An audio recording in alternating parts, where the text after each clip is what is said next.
I will introduce Bob. Most of you know him or may know him. Bob Van Kirk. Well, first of all, my name's Steve. I'm one of the board members with Red Devon USA, and AJ O'Neill is is the chair of the education committee that's doing the webinars, and he's been heading that up, but he was not able to be on here and host, so I'm taking that seat tonight. Thanks for joining us. This is a push that we in the board, who are really trying to make it a goal to, our central goal for the year is to add value to the membership, to maintain and increase membership. I'll read it to you.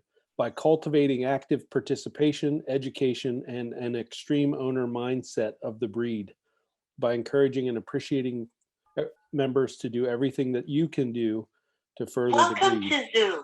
Enter your meeting like ID followed by pound.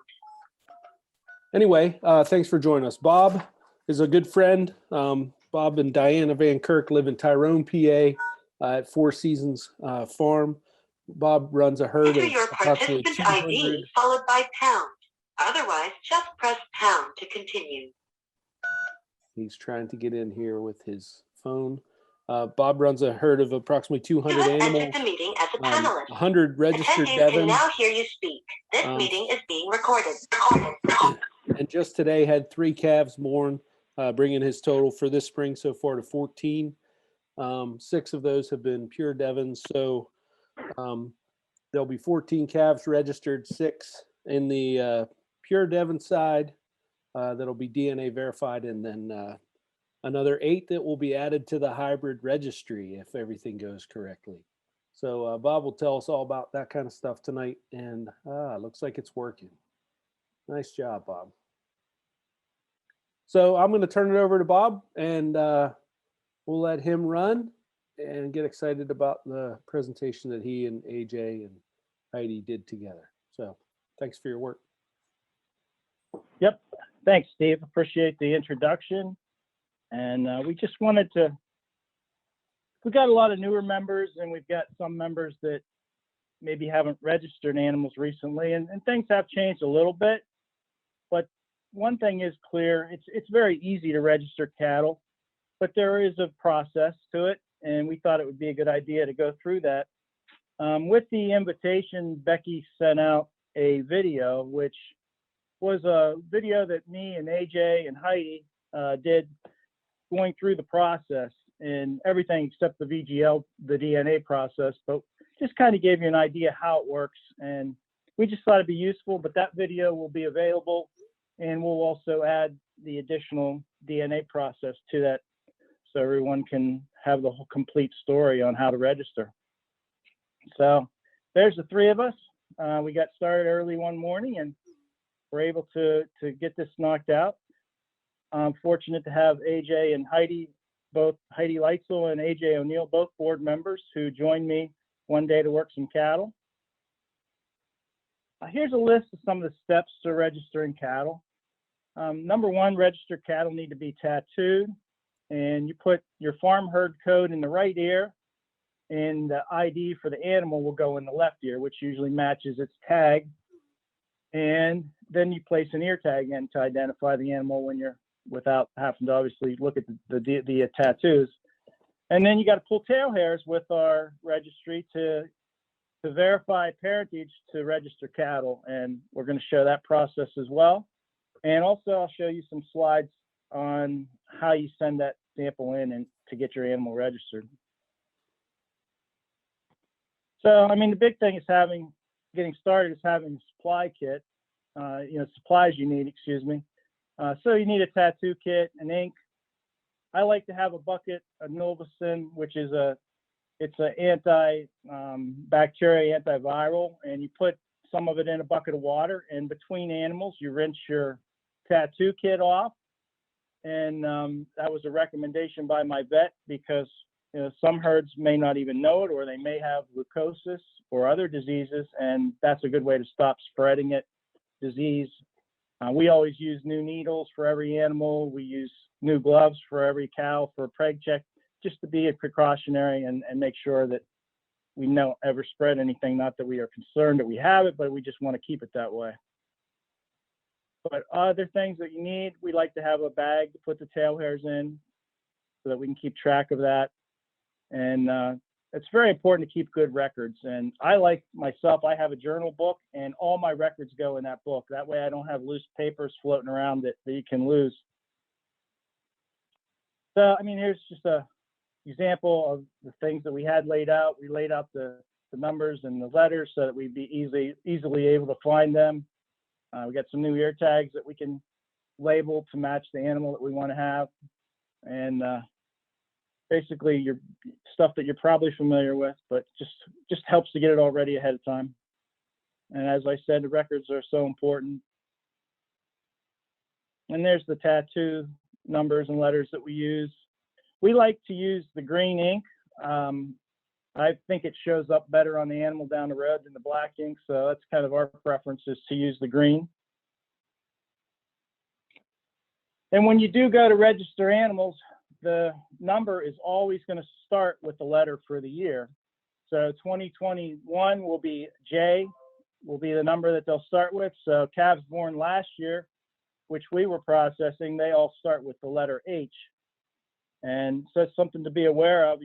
Any animal you register needs to have the right letter to start with. And that is a good way to tell age of animals in your herd as well. So it's nice to have that. So the animal that we did, we gave her, and she has an ID of H202. That will be her tattoo in her left ear as well as her ear tag. And our farm code for Robert Van Kirk is RVK, so that goes in the other ear, in the right ear. So,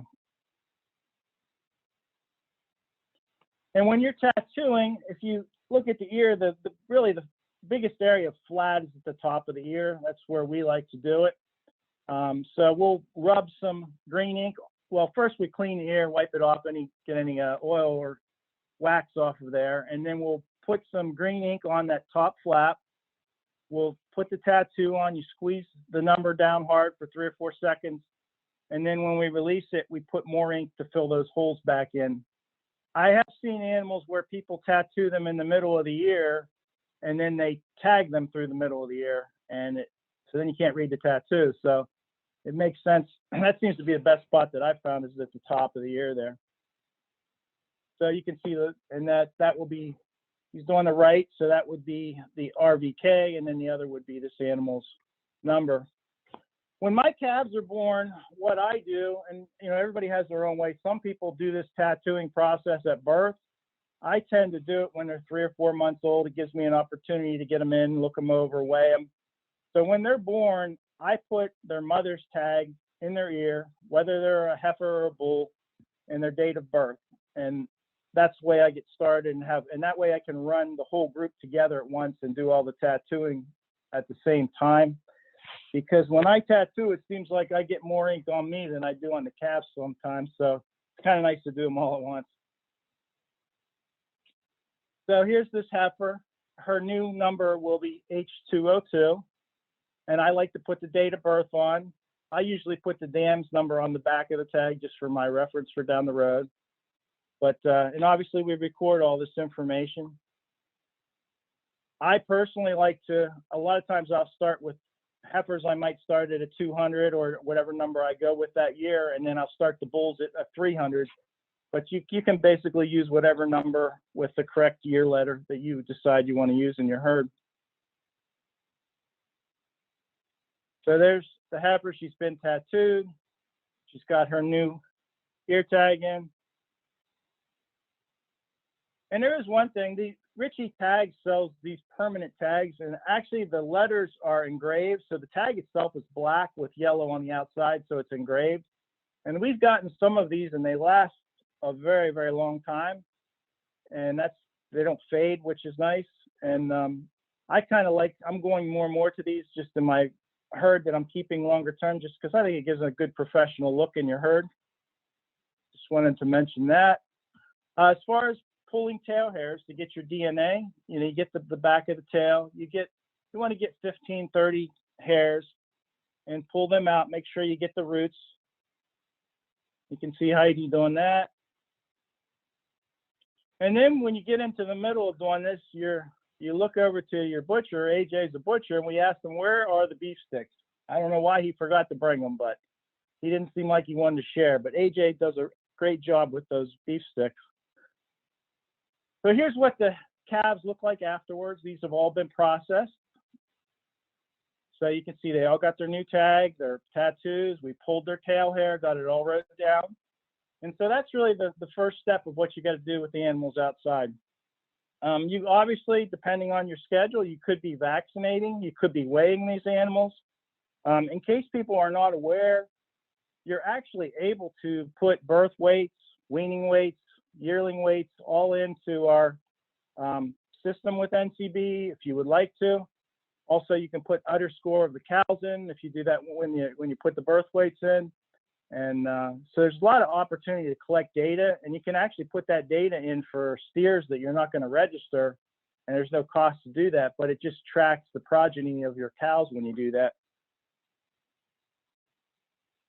So then when you get done with that, then you go to the work in the house and to get your DNA processed. And you go to UC Davis Veterinary Genetics Laboratory, short for VGL, we call it. But you go on there, if you have not registered, you'll have to register the first time you go in. But if you are registered, you would click on the second item there. It says log on to my account. And then on the left here, you see all the different things. You go to the top on the blue line there, you see home, and then the second one is order tests. You would click on order tests, and then the screen on the right will come up. It's very important that you make sure the Red Devon USA is checked for affiliation. And there's a couple reasons for that. Number one, it'll save you $5 for your DNA test. And number two, which is even, I think, more important, it will send the DNA results directly to Becky, and then she can enter the animals into the system to be registered. So it makes a nice streamlined process if you do that. If you go on down, you fill out the cattle information. So if you want to give the animal a name or leave it with its number. So this one I named Four Seasons H202 Red Favorite. And you put their birth date in, sex, date of birth, breed, purity, horn status, color. You got an opportunity to put all that information here. I think it makes you put in the color red, or it won't let you move forward. So you want to do that. And then if you just go down a little bit, 2/3 down that slide, you'll see genetic markers report. And you want to click on the parent verification there. And then you click on verify to sire. And you have the option to either put that in manually by clicking enter name, registration, and VGL case. And you can find that on most bulls. If you go to the registry and click on DNA, it will have the DNA case for the bulls in there. Or if you have your own bulls that you've already DNA tested, if you click search my account, they'll pop up, and you just click the box next to that animal. You do have the option, if you ran a couple bulls or you had a bull get in with the herd that you weren't, and he may have bred some cows, you have the opportunity to send in multiple parents to get them to verify which one is actually the parent. So that is a nice little plus of the DNA if you have a bull that would get out sometime, or a few people run multiple bulls I've seen. So that's another option. Or if you swap bulls in mid-season, that way it gives you an opportunity to tell which is a sire, obviously. And you basically do the same thing with the dam that you do with the sire. And then on the screen on the right, there is opportunity to do other tests if you would like. Some people like to do the A2 milk test. That's on there if you'd like to do that, or you can do tests to see if they're homozygous polled or not. So you have those options as well, just to mention. And then after you enter what you want to do as far as testing goes, and you get the parents entered in, then you want to click on this screen. It will come up, and you want to click proceed to checkout. And I usually pay with a credit card online. And so you get this screen, you put your information in. And then after you enter that in, if you go back in and click on, if you look at the top there in the blue, you see view test results. If you click on that, it'll show you that new test in there. You can see it's the first one in here because it's the last one I put in. And if I click print on that one, I'll go to the next screen, I get this sheet on the right. And so that's basically your DNA hair sample submission form. So I pulled the sample out of the H2O2 bag, I put it on there, and then I mail that to VGL, and you're done with the DNA process. So it's pretty simple. Once you do it a few times, you'll find it really doesn't take much time. And you know what? It's really, for what you get out of it, I've found it to be of great value for our farm. It definitely increases the value of these animals. People know the genetics that they're getting, and it's been a big benefit to us with the registered Devons to be able to register. And we're really lucky in that we have a good, pure registry, and that we're doing this DNA testing. It keeps us accurate, and a lot of people appreciate that. So just to reiterate, here's your steps to registering cattle. Obviously the tattooing, the ear tag, tail hairs, order the DNA test. And I guess I don't have it on here, but the last step would be to go into NCBE, and there's a link in there. You can go in and look at the animal. If you want to name it at that time, you're able to do that. And then you click on register to do it. So it takes a little while for that to happen, but Becky's usually pretty quick once you get the DNA results, which come back by email typically, she gets them at the same time, and she's usually pretty quick. And there's also another asset we have at Red Devon, and that is if you're not sure about how to do something, or you're not comfortable doing something, Becky is more than willing to walk anyone through the process or help them any way she can. So always keep that in mind as well. So that's pretty much it. If you want to open it up to questions, Steve, that would be great. If there's any questions. Yeah, so at the bottom of your screen, if you're on the video or on a computer and not on a phone, there's a space to click the Q&A button. Go ahead and click that, and you can ask questions there. I'll kick it off with a couple questions just to give Bob something to start up with. But Bob, why again? So the difference between the green ink and the black ink is simply just that you think the green ink shows up more. You had a tube there with a little bit on your glove. Do you actually rub that onto the cow's ear with your finger? I have a roll-on tattoo inker. It's like a roll-on deodorant, but go ahead. You can talk a little more about that. Yeah, I'm sure the roll-on would work well, Steve. I haven't used that personally, but we usually just use our thumb with the glove and rub it on the ear. I think it makes sense to rub it on the ear, then tattoo it. You're pushing that ink in, and then when you're done, you fill those holes up with ink again. And the green I've read, and I believe definitely shows up better. I mean, especially if they get dirt in their ear and it's already a dark color. The green's a little different, so they really show up well. And if you do them when they're calves, I've read that they actually kind of grow into it, and it's actually more visible than if you do it when they're an adult animal. So, great question, though. Okay, then the next question I have is can you go back? Actually, can you flip back to the screen where you have the heifer in your head gate? Sure. That one or the other one? Keep going where you what another one? That's before you put the tattoo ink on her. Keep going right there. Okay. That one would work. The one you just had. Right there. Okay. Now, just say again, like which ear is right and which ear is left as you look at her or as she is looking at you? You want to do her right. By right, I mean her right ear. When she's looking at you, it's the one on her right side. So right there, we're tattooing her right ear. Yes. We're putting in the herd code in that ear. Right. Okay. Just thought I Yep. would ask it in a way that may frame it differently. AJ asked the question, is the process the same for the hybrid registry for crossbred cattle? Can you explain that a little bit too, Bob? Yeah, we do have a hybrid registry, which allows people that have to have one of the animals has to either the dam or sire has to be a purebred to be in that herd group. That's a good question, actually. I don't know. I'm assuming you would want to tattoo them to be registered, but I would follow the same process, I would think. But I haven't actually. I don't remember what the actual rules are on that. It's a good question. I don't think we need to DNA test them. Correct. Right. Right. So tattoo and That's a give good an ear point. tag.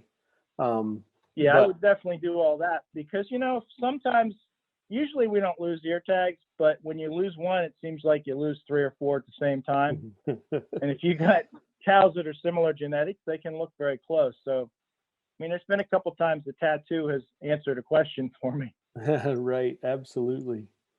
Okay. Another question then is, you switched the tags from when she was a calf, which I thought that was a really good idea. You actually put a tag in her at birth that has her mother's number, right, and her birth date, and then you switch the tag at when you do the tattooing here. Do you put that new tag in the same ear hole, or do you punch another hole in her ear at that point? I use the same hole. Okay. Yep, I use the same hole. And for That the sake seems to of work out information, fine. how do you cut the old one off? I think we probably have a picture of it here. If you look there, right above the tattooer itself, there's a black thing, kind of got a loop in the end. Yeah. And those are actually made to cut those off. They work really well. You just put it behind the old tag and pull, and it cuts it right off. Awesome.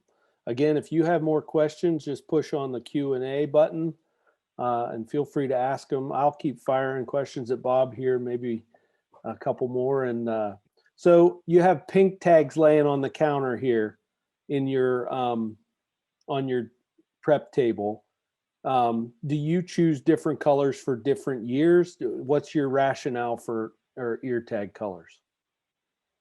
Yeah, that's exactly what I do, Steve. It's really up to you as a breeder what you want to do, but that's what I do. I switch different colors for different years. Okay. And then I saw when you had an up close picture of your tattoo, the numbers and letters and whatnot, and looking at your tray over here, because you did a 202, obviously you have 2 different sets because a number set only comes 0 through 9, right? Correct. So in order to get 2 2s, you had to buy 2 sets. How many sets do you actually recommend? I like to have 3 sets myself because I may have a 222. Sometimes I have 3 in a row. Do you? But if you got a smaller herd, you may not get into the 3 digits. You may have H10, H15, that type of thing. So you really have flexibility with that. To be honest with you, I started trying to name them after their mother, like H, and then like that one cow was 632, so I'd name the daughter H632. But you start running into problems when the daughters start having calves, and you can't keep with that anyway. So we kind of gave that idea up. Yeah, that gets a little bit tight. All right, good. People are asking questions. So AJ asks, where could I find the herd code assignment for each year? Is there a place to locate that? Yeah, I had that up in here, but it's in the bylaws. It's in the second section of that under breed standards, I believe it is. It's in there. We actually should get that a little more accessible on the website. It's on the website too. That's where I mean. It is on the website. It's in the herd. bylaws are on the website and it's in there, but you got to dig to find it. So that's something I'll work on to try to get that more accessible. I've had a few questions on that. Awesome. And then a question, what's the brand of the tattoo kit? Do you know that off the top? I'm not sure. I think it might have came from Jeffers, but I'm not exactly sure.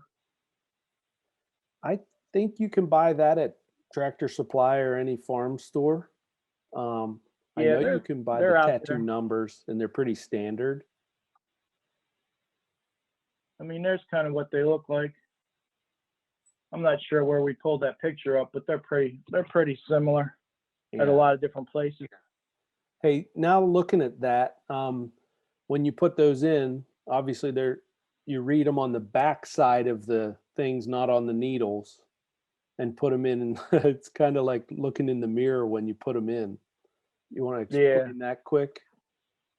Well, sometimes it actually, if you're not, I mean, yeah, you can see them from the backside, but if you want to make sure you get it right before you do it, you can always do it on a piece of cardboard, make sure it looks right too. Good call. If you're dyslexic. I got another question here that if you don't select Red Devon Association on the DNA test form at VGL, is that a big deal? Well, what happens, it's going to cost you an additional $5. And then you get the DNA, you're going to have to send it to Becky. So it just creates extra work and extra money. It's not worth, it makes sense to check it in my mind. But you still get the same information whether you check it or not, correct? You get the same information as a breeder, but then you have to send it to Becky. So what's the point? Right. And it costs you more money too. I didn't know So about time and money to me. Yeah. So the cost to get the DNA test done, what's that, Bob? I don't know that we talked about that. Do you have that on the form? I think it's. Well, it looks like it's. I thought it was 25, but it looks like it's 26 now. I don't know. Maybe they raised their price a buck. So $26. I mean, if you want to get additional testing, like I think the pool testing was $20 or something, if you would get that. But Yeah. just to get what you need for parentage, $26. Hey, let's say you get this DNA test done, you pull the tail hairs, you do parent verification, and a year later, this turns into a super nice bull, and you want to know it's polled, but is he homozygous polled? Can you go back and do that over? What do you do with that? Yeah, you can. I mean, I'm not sure. You might be able to go in and actually do it on the sample you already sent in, but I don't know if they have a time limit on that, to be honest with you, or not. I know I've gone in several months later and asked for stuff like that, but I mean, worst case scenario, you could send a tail hair in and get it done. Yeah. But you can go in like say you order this test and it comes back that the bull you put in is the wrong bull. You can go in at that point in time and put a different bull in. And I mean, I put a couple heifers out with a couple younger bulls last year and forgot about it. Well, I found out the hard way. I just ended up sending a list of my bulls in, and they told me, and then I'm like, oh, now I remember what happened. So. Actually, yeah, I was setting the ball on the tee for you, Bob. There's a if you go back to your sheet where you see the VGL site at the top. Okay.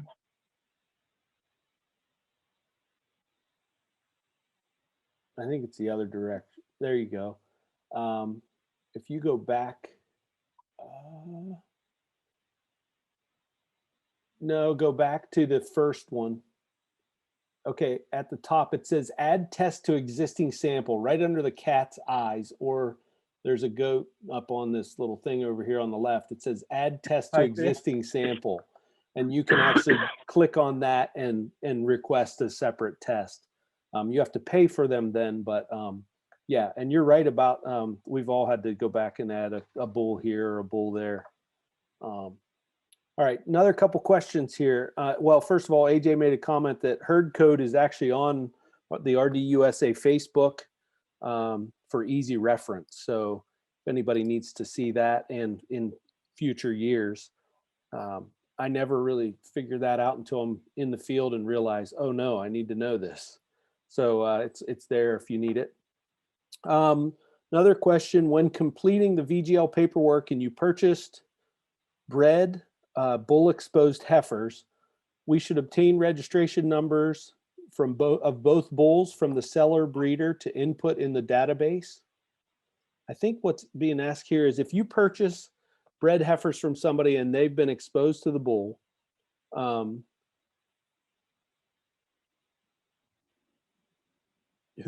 first of all, the first question that I would ask there is who's responsible for registration? Obviously, if it's a bred heifer, now it's in possession of this new breeder. They're responsible to register, pull tail hairs, do the whole thing. And then should they obtain the registration numbers of both the bulls? You probably need, of both bulls from the seller breeder to input in the database. Go ahead. Well, when you do a transfer, you should get that information. It should be on there. Ask if they were exposed. And you can ask Becky, but I believe that's the way it works. And so that should be listed on the transfer. So they should have that information. Okay. Yeah, and it's as easy as you could go on to VG or onto the NCBE site, search the bull that is supposedly the sire, and all that information's listed on there anyway. I do that quite often. I hope we answered your question, Jenny. You can ask another one if you need to. And then here's a question. Hate to appear dumb, but is the animal number in the tattoo, or is it some other identifier? In your case, Bob, you had H202 as her ear tag. That's also her animal number that you tattooed her with, correct? That's correct. Is there any other identifier, or is that it? That's it. Yeah. I mean, she'll have my herd code in the other ear, but yeah. They match. The numbers match. Okay. A comment that the vet uses the right ear for the bangs vaccination number. How does that compete with the owner ID tattoo? I can say I don't know the answer to that. I've never had that concern. I don't know anything about that, but I'm assuming there's going to be space on there that you could put your herd code in that right ear somewhere. Do they need another tattoo? Do they need another tattoo in that ear? Is that what this person's asking? Or? Yeah, I believe so. That there's some kind of vaccination tattoo. You could put another tattoo on the lower part of that ear if you were careful. Mm-hmm. All right. I think that's all the questions. If anybody else has other questions, please feel free. Bob, this was really well done. This will be available to see again. And I think the plan is to put it onto Dropbox for people, and then at some point maybe onto YouTube so that it can be a resource. But you did a video with AJ also that, can you explain what was on that video again, Bob? Yeah, and that should have been sent out to all the participants, but it just shows us going through this process other than the process we did out in the barn, let's put it that way. Right. Working the cattle, doing the tattooing, all of that, pulling tail hairs. So we went through it all. That's awesome. But it's an easy process, really. I mean, there is a learning experience just when you're first doing it, but I mean, feel free to reach out to me or Becky or anyone. We're all here to help. And for anybody that's doing it the first time, if you need some help walking through it. Yeah, AJ just said, search YouTube for Red Devon Registry to find that video. So yeah. That's great. It is easy. I think it's a Well, especially working with Devon cattle, it makes it easy, which is cool. That's actually the YouTube link on the bottom there of that video you just referenced. But if you go to YouTube and look under 2021 Devon registration process, that's where it's at. Okay. What? Any other final questions? Bob, do you have any closing comments? I just want to thank everyone for their participation, and I really excited about all the new Devon breeders that I've met in the last few months even, and it's an exciting time for Devons, and appreciate all the work the new board and president Steve here is doing, and let's just keep this breed growing. Right on. Yeah. I'm thankful for the board and the opportunity to work with everybody, and we continue to kind of figure out ways to make this easy and good, because the more we work with these cattle, the more we realize, man, I don't know why everybody doesn't own Devons. They're just fantastic. So thanks, Bob. Hey, one more question that was just asked is, can we get a copy of the actual presentation? I think what's being asked is, can you get a copy of your PowerPoint presentation? Are you able to make that available, Bob? Sure. If you can send that to Sure. Becky. If they want to just send their, I can send it to Becky, and if anybody wants to ask, she can forward it out, send it out. That's great. Thanks for all your work, man. That really was well done. I'm excited to get into that season here. So, and I picked up a new skill tonight. I'm going to actually tag with the mother's tag. That's a good idea. Nice job. All right. Thanks. Thank you. Thanks, everyone. And again, this will be available, and look forward to seeing you at the next one. Hey, Bob, can you pull that slide up of I don't know if it's the one right before this. Oh, thanks to Heidi and AJ. There it is. About the next. Right there. Thursday, April 8th at 6 p.m. to 7:15 with Dave Pratt. Another financial question of what does that calf cost? So if you haven't enrolled, which most everybody that is on here and paid for the whole thing, but come, we'll see you Thursday night. All right, thanks again. See you next time.